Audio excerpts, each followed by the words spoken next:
إن الذين كفروا سواء عليهم أأنذرتهم أم لم تنذرهم لا يؤمنون۔ ترجمہ: بے شک وہ لوگ جن کی قسمت میں کفر ہے ان کے لیے برابر ہے کہ آپ انہیں ڈرائیں یا نہ ڈرائیں، یہ ایمان نہیں لائیں گے۔ ان الذین کفروا سواء علیہم، بے شک وہ لوگ جن کی قسمت میں کفر ہے ان کے لیے برابر ہے۔ تفسیر صراط الجنان میں ہے، چونکہ ٹھنڈک کی پہچان گرمی سے، دن کی پہچان رات سے، اور اچھائی کی پہچان برائی سے ہوتی ہے، اسی لیے اہل ایمان کے بعد کافروں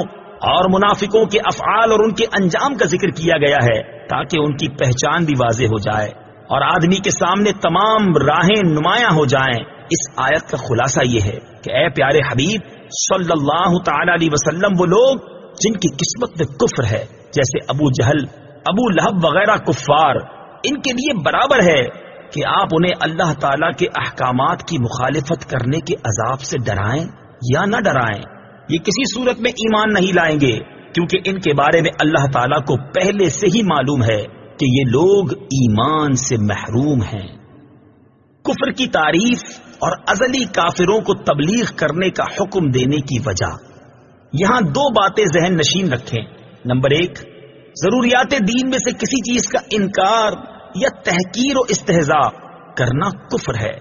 اور ضروریات دین اسلام کے وہ احکام ہیں جن کو ہر خاص و عام جانتے ہوں، جیسے اللہ تعالیٰ کی وحدانیت، انبیاء کرام علیہ الصلوۃ والسلام کی نبوت،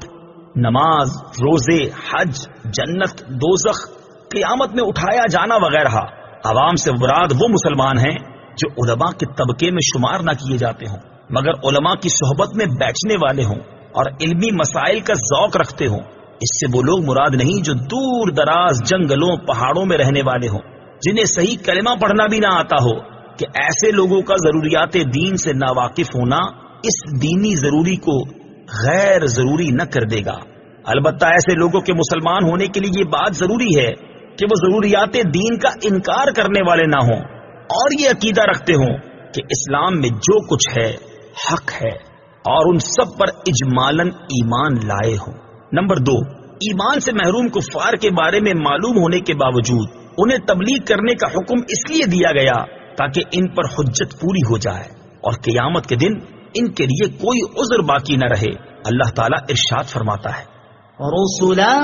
مبشرین ومنذرین لئلا یکون للناس علی اللہ حجة بعد الرسل وکان اللہ عزیزا حکیما۔ ترجمہ: ہم نے رسول خوشخبری دیتے اور ڈر سناتے بھیجے تاکہ رسولوں کو بھیجنے کے بعد اللہ کے یہاں لوگوں کے لیے کوئی عذر باقی نہ رہے، اور اللہ زبردست ہے، حکمت والا ہے۔ اور ارشاد فرمایا، وَلَوْ أَنَّا أَهْلَكْنَاهُمْ بِعَذَابٍ مِّن قَبْلِهِ لَقَالُوا رَبَّنَا لَوْلَا أَرْسَلْتَ إِلَيْنَا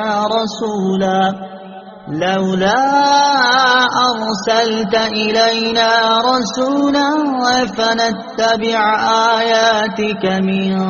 قَبْلِ أَن نَّذِلَّ وَنَخْزَىٰ۔ ترجمہ: اور اگر ہم انہیں رسول کے آنے سے پہلے کسی عذاب سے ہلاک کر دیتے تو ضرور کہتے،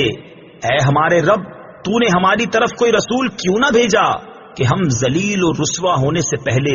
تیری آیتوں کی پیروی کرتے۔ نیز انہیں تبلیغ کرنے سے ایک فائدہ یہ بھی حاصل ہوا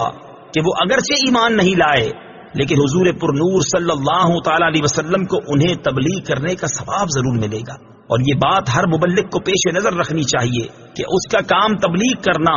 اور رضائے الہی پانا ہے،